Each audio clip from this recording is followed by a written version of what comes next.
every relationship does something different when it comes to their finances. And I think the beginning, it started off a little weird, but it started getting better. So Weird how? Weird how I was given wrong information, like About who? people that I valued their information. Not me. No, like have your own stash. Oh, okay. Yeah, you gotta be clear about that.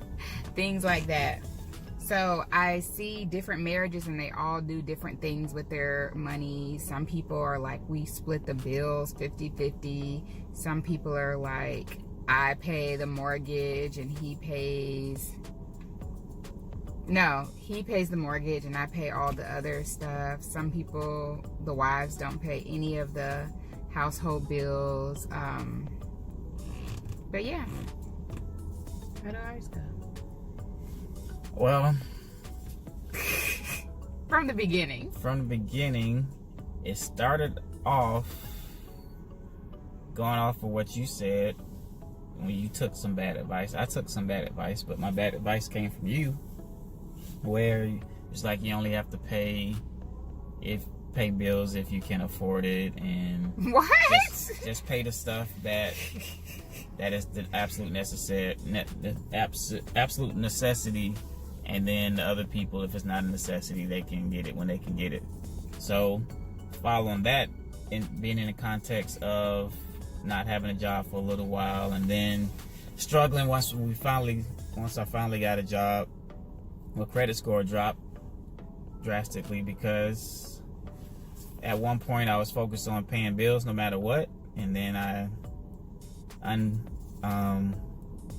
took someone's advice, my wife's, and it was convenient, but it ended up being not a good idea. So eventually got out of that and started paying bills on time regardless. What advice was that? Huh?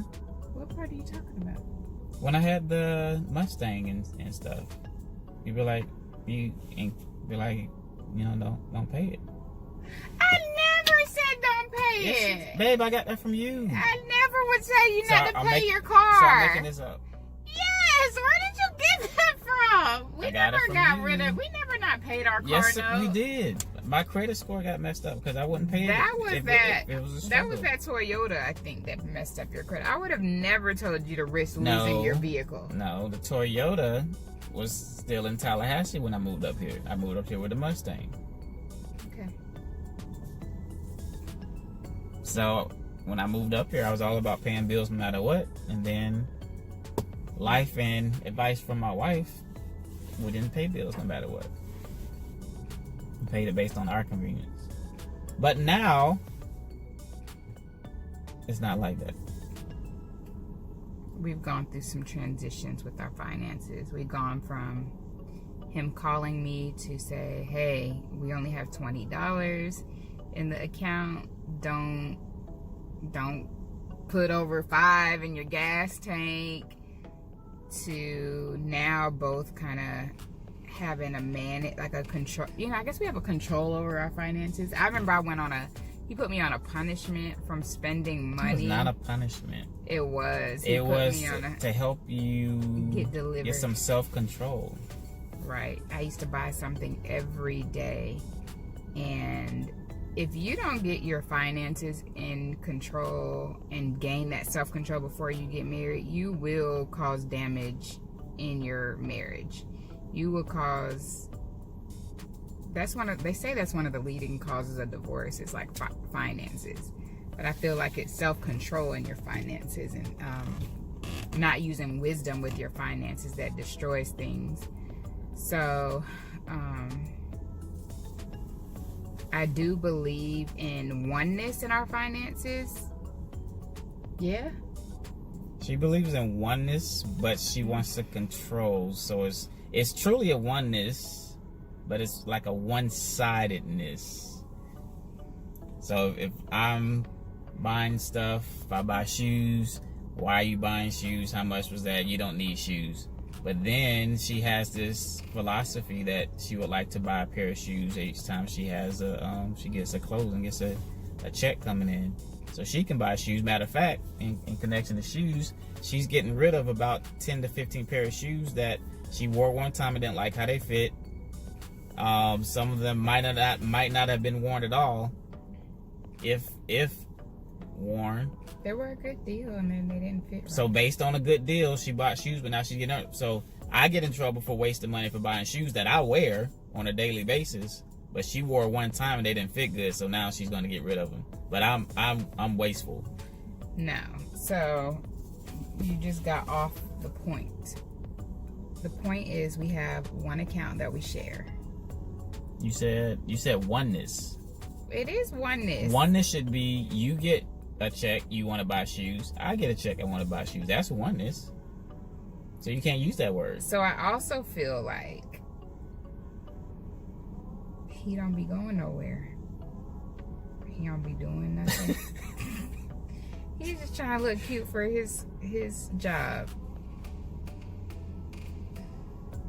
And all of a sudden, like, so all these years he ain't never been into shoes or anything. Now all of a sudden he at the mall. I don't go to the mall. Or random stores during random hours trying to get shoes back to back to back. So I'm like, why the shift in behavior? So it's not like it wasn't something, it was something new.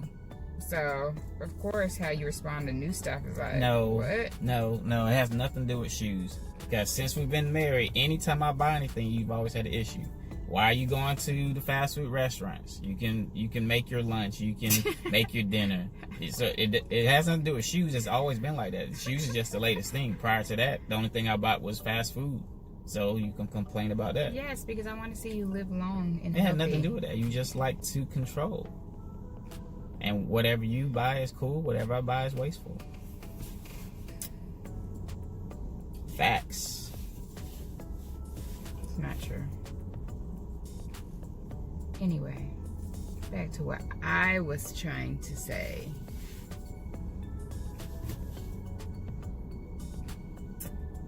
I don't understand how two people can be married and have separate accounts and have directions to who pays what. I mean, everyone runs things differently. There is no set way.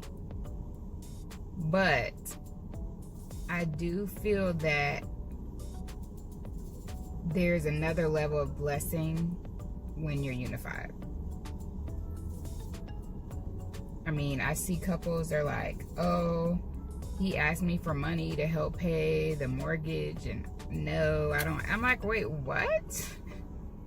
Or I have to pay this and I don't have it, or he don't know how much I have, and just all this kind of stuff. But like I was saying, unity is better. Would you like it if we had separate money?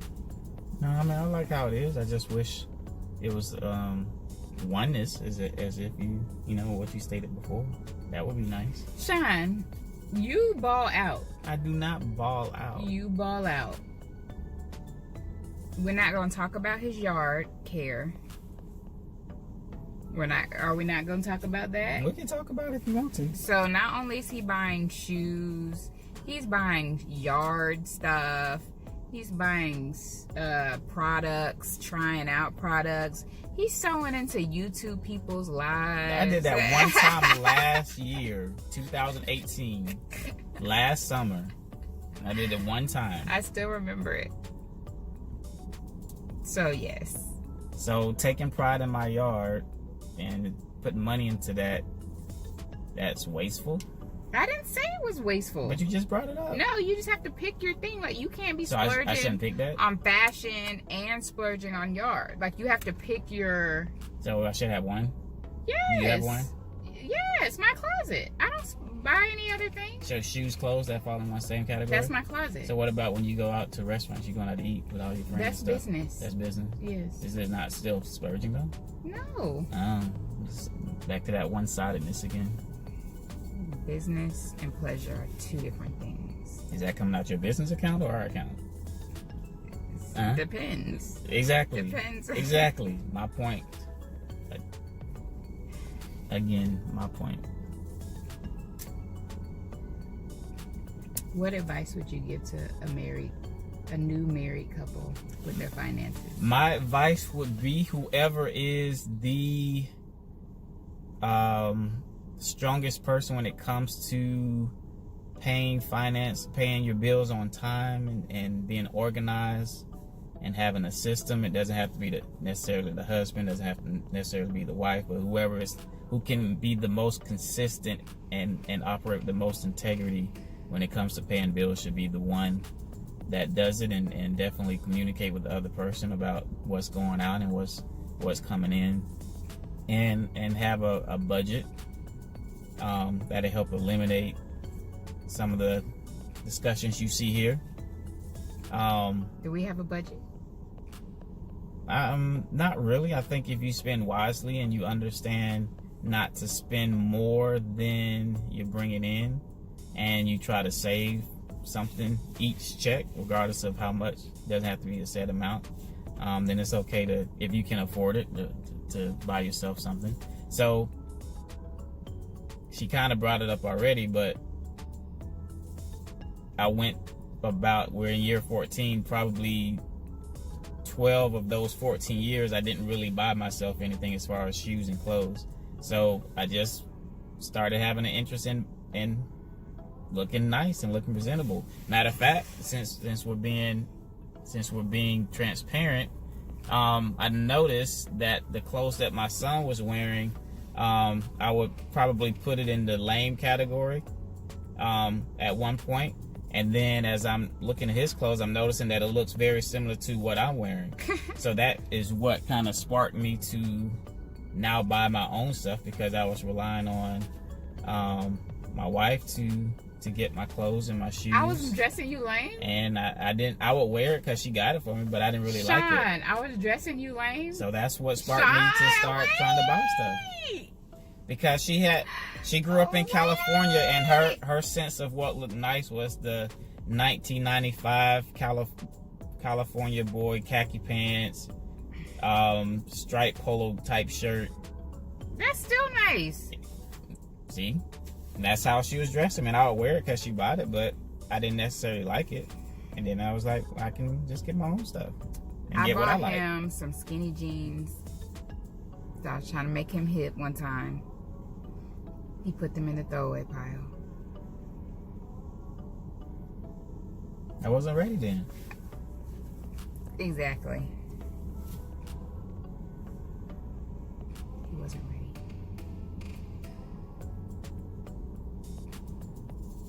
Any last words? No. I have no last words.